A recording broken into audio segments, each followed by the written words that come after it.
The deed said the town had been abandoned for 20 years, but the wash hanging on the line was still damp. Levi Mallister stood at the edge of what should have been ruins, watching pale smoke curl from a chimney that had no right to be lit. The papers in his pocket were official, legal.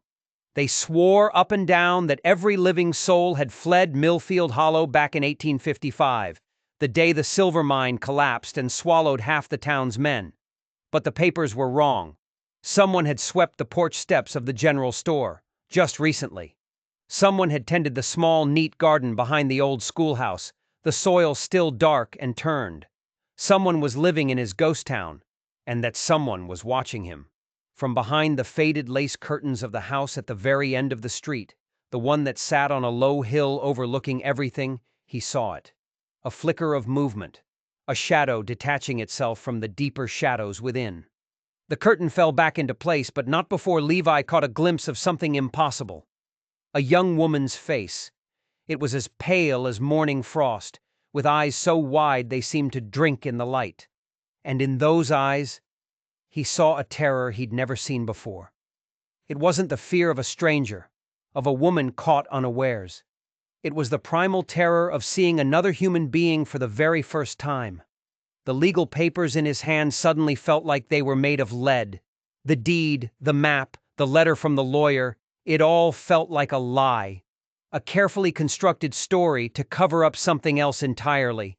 Because if what he was seeing was real, then Millfield Hollow wasn't a ghost town. It was a cage. Levi folded the inheritance papers, the crisp crackle of the parchment sounding like a gunshot in the unnatural quiet. He slipped them into his coat, his boots crunching on a gravel path that was far too well maintained. The town lawyer back in Denver had been a nervous wreck, sweating clean through his collar, even though the morning air was sharp with the promise of autumn. The lawyer had mumbled something strange, something about the previous owner's last wishes, how the property must never be sold, how it could only be passed down through the direct family bloodline. Strange words for a man who supposedly died alone, a hermit with no wife and no children. Levi walked down the main street, and the wrongness of it all grew with every step. These buildings shouldn't be standing. Not like this. The paint on the shutters was faded but not peeled. The wooden sidewalk showed no signs of rot. It was as if the entire town had been frozen in time, preserved against the ravages of 20 years of harsh mountain weather. It wasn't just preserved, it was cared for. The general store's windows were so clean they glinted in the afternoon sun. He peered inside and saw shelves stocked with jars of preserves, their contents dark and unidentifiable. This wasn't a town that had been abandoned. This was a town that had been sealed. He moved toward the nearest building, a small cottage with faded yellow curtains tied back with blue ribbon. Through the window, he saw a small table set for two. 2 plates, 2 cups, 2 sets of silverware, all arranged perfectly, as if waiting for guests who were just about to arrive. A shiver that had nothing to do with the cold ran down his spine. Behind him, his horse let out a panicked whinny. Levi spun around. The animal's ears were pinned back flat against its skull, its nostrils flaring wide as it stared at something down the street. Something Levi couldn't see. He followed the horse's terrified gaze and saw it. Movement. Near the town well. A wooden bucket sat on the stone rim, the rope tied to it still swaying, ever so gently. And on the dusty ground beneath it, a small puddle of water was slowly sinking into the dirt. Droplets sparkled on the stones. Someone had drawn water from that well, minutes ago. "Hello," Levi called out, and his own voice sounded alien, an unwelcome intrusion. It echoed off the silent building fronts, swallowed by a quiet that felt deliberate. "My name is Levi Mallister. I'm the new owner of this property." The words felt insane leaving his mouth. He was talking to an empty town, expecting an answer from the wind. But the silence that answered him wasn't empty. It was watchful. It was the silence of something holding its breath. Then he heard it, a soft creak, from somewhere behind him. He spun around, his eyes scanning the row of identical doorways. They were all closed, shut tight. But he would have sworn on his life that one of them had just moved. The sound came again, longer this time. a low, drawn-out groan of old wood and rusty hinges. It wasn't the wind. It was the sound of a door being opened, slowly, deliberately, by someone who was trying their best not to be heard. And then, a new sound, so quiet, he almost missed it. Footsteps. Light, careful footsteps, moving across a wooden floor inside one of the houses. They paused, then started again. Levi's hand instinctively went to his hip, but there was no gun there. He'd come to survey land, not to confront phantoms. The footsteps were moving now, keeping pace with him. When he stopped, they stopped. When he took a step, they took a step. They were following him, tracking him from inside the walls. Someone was moving from house to house, using some unseen passage, always staying just out of sight. Someone who knew this town like the back of their hand. Someone who belonged here. And then, from the house at the end of the street, the one where he'd seen the face, a sound drifted out that turned his blood to ice. A voice. A woman's voice, young and clear as a bell. She was speaking. Or maybe singing. The words flowed like music, but in a language he had never heard in his life. It wasn't English. It wasn't Spanish. It wasn't any native tongue he'd ever heard of. The patterns were strange, rising and falling in a haunting melody that seemed both ancient and utterly new. He found himself moving toward the house, drawn by the sound. The voice was filled with a sorrow so profound it needed no translation. It was the sound of a soul that had only ever known loneliness. As he got closer, the voice stopped mid-phrase. It was replaced by the sharp, ragged sound of someone gasping for air. And then, a muffled sob. "Miss?" Levi called, his voice barely a whisper. "I don't mean you any harm, I inherited this place, I'm just trying to understand." The breathing stopped. The silence that fell was absolute, as if the person inside had simply ceased to exist. He waited. 1 minute. 2. Nothing. Then he heard the soft, whisper-light shuffle of bare feet on a wooden floor, moving away from the door toward the back of the house. He had to know more. He circled the building, and the picture it painted was even more impossible. A large vegetable garden thrived behind the house, perfectly tended. Rows of beans, squash, and corn grew in soil that was rich and dark from years of cultivation. Herbs hung drying from the porch rafters. A small, well-kept chicken coop housed half a dozen hens that clucked softly as they pecked at the ground. This wasn't a temporary camp. This was a homestead. This was a life. Through a back window, he saw an interior that was simple but meticulously cared for. Hand-sewn curtains, shelves filled with jars of preserved food, bundles of dried plants hanging from the ceiling. It was the home of someone who had spent a lifetime making do with what they had. But the official records were crystal clear. Millfield Hollow. Abandoned 1855. Population 0. How could someone live here for 20 years and no one in the outside world know they existed? Then he heard the sound that made him freeze. The slow, cautious creak of the back door opening. He stood paralyzed, caught between the urge to run and the need to see. Through the growing gap in the doorway, he saw a flash of long, dark hair and pale skin. Then the door slammed shut again. Footsteps. But this time, they weren't moving away. They were moving parallel to him, circling the house from the inside. She was trying to get a look at him without being seen. "Please," Levi said, raising his hands to show he was unarmed. "The lawyers told me this place was empty. I need to know what's happening here." He waited. The silence stretched. "Are you alone here?" He tried again, his voice softer.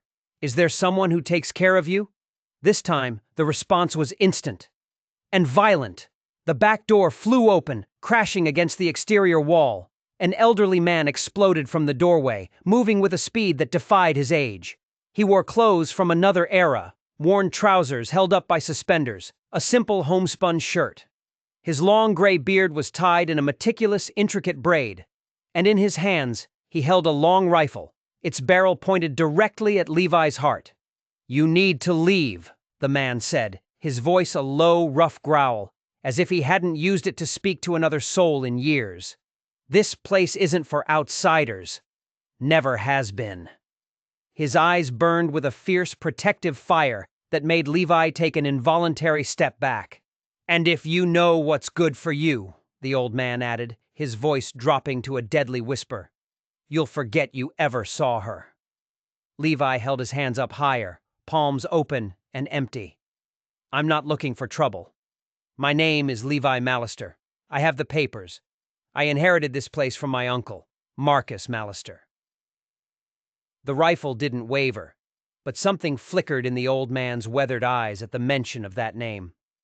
"Marcus Mallister," the man repeated, the name sounding strange and rusty on his tongue. "Been expecting this day for near on 20 years. Hoped it might never come." He lowered the rifle an inch, but his knuckles were white where he gripped the stock. "Name's Ezekiel Thorne. I've been the caretaker here, since the Troubles." "What troubles?" Levi asked, daring to take a small step forward. "The records say the mine collapsed, that everyone left." Ezekiel's face was a mask of granite, carved with lines of hardship and secrecy. "Some truths are better left buried, son. Your uncle understood that. He knew why we had to stay hidden, why the world needed to believe this place was dead and gone." From behind Ezekiel, the back door creaked open a few inches. Levi saw a pair of dark eyes peering out from the shadows, watching, listening. "But why?" Levi pressed, his voice urgent. "What happened here that was so terrible it had to be erased?" Ezekiel glanced over his shoulder at the watching eyes, and for a fleeting moment, his entire expression softened. The change was so sudden, so profound, that it told Levi everything. This wasn't a job for the old man. This was a vow. This was love. "Her parents died in the collapse," Ezekiel said finally, his voice thick with old grief. "She was just a babe then. I found her in the rubble. Alive. Her mother had shielded her with her own body." He looked back at Levi, his eyes pleading for understanding. "Everyone else ran, scared of more cave-ins, scared of the curse they said hung over this place. But I couldn't leave her. Not alone." The door swung open wider, and the woman stepped out. Levi felt the air leave his lungs. She looked to be in her early 20s, with a cascade of dark hair that fell to her waist and skin so pale it seemed almost translucent. Her dress was simple, sewn from worn fabric, but it was clean and well mended. But it was her eyes that held him captive.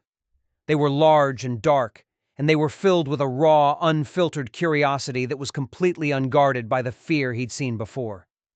"You raised her," Levi said, the pieces clicking into place. "All this time, just the two of you." Ezekiel nodded, his grip on the rifle finally relaxing. "She's never been beyond the valley, never seen another soul but me. Taught her to read from the books folks left behind, taught her to garden, to hunt, to survive. But I'm getting old, Mr. Mallister. My hands ain't steady like they used to be." He looked straight at Levi, a lifetime of worry in his gaze. "I lie awake nights wondering what'll happen to her when I'm gone." The woman took a tentative step forward. Her bare feet made no sound on the wooden porch. She moved with the silent grace of a wild thing, cautious and yet completely captivated. She looked at him not as a man, but as a phenomenon, a creature from a storybook made real. When she spoke, her voice was soft, melodic, and completely unmarked by the harshness of the frontier. "You have the same eyes," she said, her gaze fixed on his face, "as the man in the painting." Ezekiel made a sharp, choked sound. "Iris, you shouldn't—" But she ignored him, her attention locked on Levi. "The one that hangs above the fireplace in the big house. Ezekiel told me stories of the outside world. But I never truly believed. I never believed there were others." She tilted her head, a gesture of pure, childlike wonder. "You're taller than I imagined. And your hands." She gestured to his calloused palms. "They are marked by work I do not know." Levi was speechless. Her innocence was like a physical force. It was so complete, so genuine. It was disarming. She wasn't just a woman who had been isolated. She was a woman from another time, Another world. What? What painting? He finally managed to ask, though a cold dread was already coiling in his stomach. Ezekiel's face had gone ashen. The one Uncle Marcus left behind, Iris said simply. It shows a man with your dark hair and green eyes. He's standing next to a woman. A woman who looks like me. She paused, her brow furrowing in thought. Ezekiel said the man in the painting was my father. The word struck Levi with the force of a physical blow. A painting, left by Marcus, showing a man who looked just like him, standing next to a woman who looked just like Iris. A man Iris called her father. The inheritance was no longer about land or a ghost town. It was about blood. His mind was a whirlwind of impossible questions. Iris, Ezekiel said, his voice sharp with panic. That's enough. Mr. Mallister has to leave before dark. But Iris stepped closer to Levi, her eyes wide with a desperate, pleading hope. Will you come back? Tomorrow? I have so many questions. Ezekiel says the world outside is dangerous, filled with cruel men, but you don't seem dangerous. No! Ezekiel's voice was a crack of thunder. He raised the rifle again, holding it like a shield. He can't come back. It's not safe, not for any of us. His eyes met Levi's over her head, and the message in them was unmistakable. Leave this alone, walk away, and never look back. Ezekiel would do anything, say anything, to protect her from the truth. But looking at Iris, at the fierce intelligence and desperate yearning shining in her face, Levi knew he couldn't. This was more than a family secret. This was a life, stolen and hidden away. She deserved to know who she was. I'll be back, he said, his voice quiet but firm. He saw Ezekiel's face twist in anger and fear. There are things you both need to know. He rode away from Millfield Hollow with his thoughts roaring like a wildfire. The painting, her father, the resemblance. It all pointed to a story far darker and more complex than a simple mind collapse. He spent a sleepless night at the hotel in the nearest town, staring at the ceiling, trying to connect the dots. The next morning, he wasn't at the land office. He was at the county records hall, a place that smelled of dust and forgotten histories. He wasn't looking for deeds this time. He was looking for a man, Marcus Mallister. And in a dusty, leather-bound ledger from 1853, he found him. Marcus had been married to a woman named Elena Vasquez. They had lived for a short time in Millfield Hollow. But there was no record of Elena's death, no burial certificate. She had simply vanished from the official record. But she hadn't vanished before leaving something behind. Levi's hands trembled as he turned the page. There it was, in faded ink, a birth certificate, dated 1854. Parents, Marcus Mallister and Elena Mallister. Child's name, Isabella. The child who had supposedly died in the mine collapse with her mother. Except she hadn't died. Levi knew, with a certainty that chilled him to the bone, that Isabella had survived, rescued by Ezekiel, and raised for 20 years under a new name. Iris. The truth was a sledgehammer to the gut. She wasn't some random orphan Ezekiel had saved. She was Marcus Mallister's daughter, his uncle's only child. She was Levi's cousin. That's why the man in the painting looked like him. It wasn't her father. It was her uncle, painted beside her mother. Or perhaps... No, the timeline didn't fit. Who was the man in the painting? The bigger question hammered at him. Why? Why would Marcus let the world believe his only child was dead? Why would he abandon her, leaving her to be raised in total isolation by a stranger? What was he so afraid of? Levi rode back to Millfield Hollow that afternoon, the brittle paper of the birth certificate feeling like a bomb in his pocket. He found Iris in the garden, humming the same strange, melodic tune he'd heard before. She looked up as he approached, and a smile of pure, unadulterated joy lit up her face. It was a smile that could break a man's heart. "You came back," she said, her voice filled with wonder. "Ezekiel said you wouldn't. He said all outsiders were selfish." She moved toward him, her grace still startling. "Will you tell me now? About the cities? The ocean Ezekiel read to me about in a book? Is it real?" Levi dismounted, his heart a knot of pity and resolve. "Iris," he began, his voice gentle, "what I have to tell you, it's going to change everything you believe about your life." Her dark eyes widened, but not with fear, with anticipation.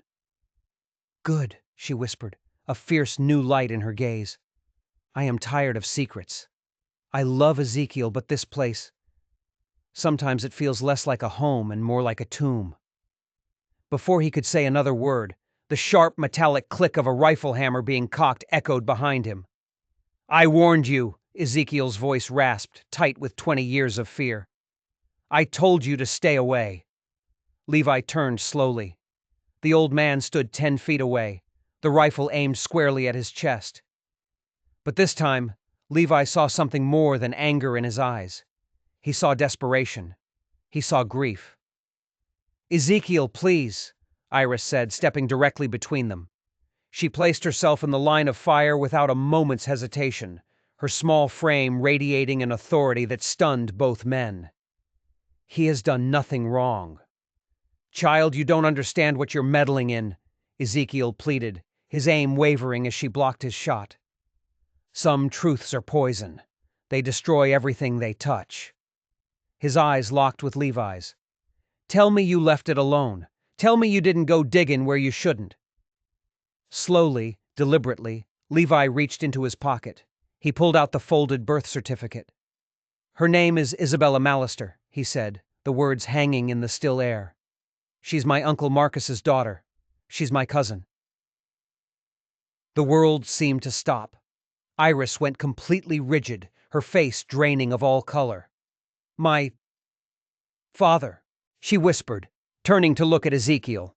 The trust in her eyes shattered, replaced by a look of profound betrayal. "My father was alive all this time? And you never told me?" Her voice grew stronger, fueled by a lifetime of unanswered questions. "You let me believe I was an orphan. You let me think I had no family, no name but the one you gave me." Ezekiel's rifle sagged, the weapon suddenly too heavy for him to hold. "I was protecting you," he choked out, his voice breaking. "Marcus made me promise. He said if anyone ever discovered you were alive, they would come for you, people who would hurt you to get to him." "What people?" Levi demanded, stepping forward. "What was Marcus involved in that made him abandon his own child?" But Ezekiel wasn't looking at him. He was looking at Iris, who had gone deathly silent, a terrifying stillness settling over her. "You lied to me," she said, her voice flat and cold as a river stone. "My entire life, every story, every reason for why we had to hide. It was all a lie." She turned her gaze on Levi, and the innocent curiosity was gone. In its place was a burning, desperate hunger for the truth. "Is he still alive?" she asked, her voice trembling. "My father?" Levi's heart broke for her. He had to deliver the final killing blow. "He died 3 months ago," he said softly. "That's why I inherited this place. The lawyers said he had no living relatives." He looked at her. "They were wrong. This town, this land, it all belongs to you." Iris staggered back as if he had physically struck her. "Dead," she repeated, her voice numb. "He's dead. And I never knew him." She spun on Ezekiel, the grief in her eyes transmuting into pure, white-hot fury. "You stole him from me! You stole my whole life!" "I kept you safe!" Ezekiel cried, his words hollow. "Safe from what?" she screamed, her composure finally shattering. "From living? From being who I was meant to be?" She gestured wildly at the silent, empty houses around them. "This isn't safety. It's a grave. You buried me alive." And in that moment of raw, screaming grief they heard it. A sound that didn't belong. Hoofbeats, many of them. Approaching fast from the main road. Someone else was coming to Millfield Hollow, and they weren't trying to be quiet.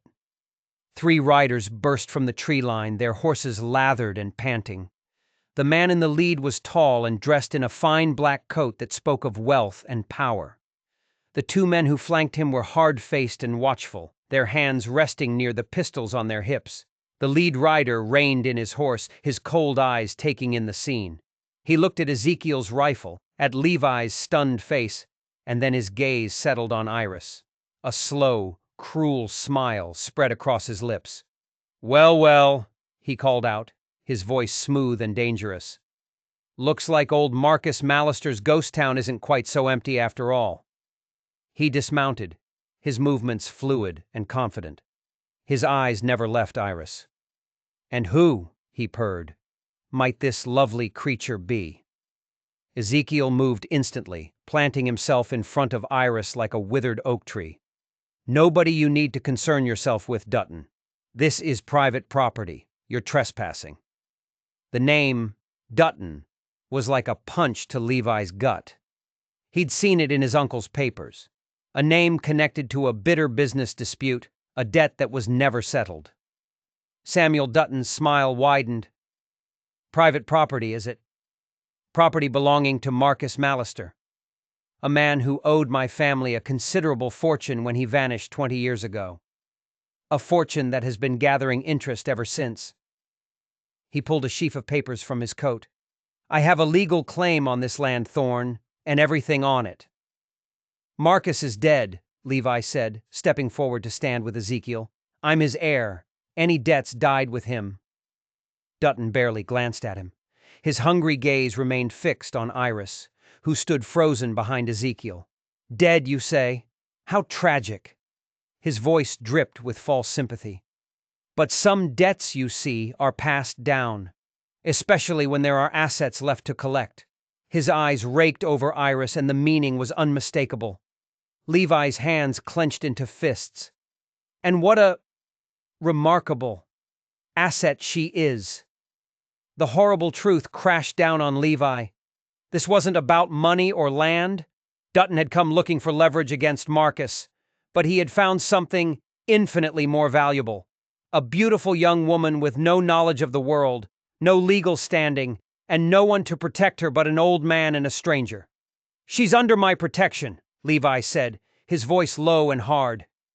Dutton laughed, a cold, empty sound. "Your protection? And who are you? A distant nephew?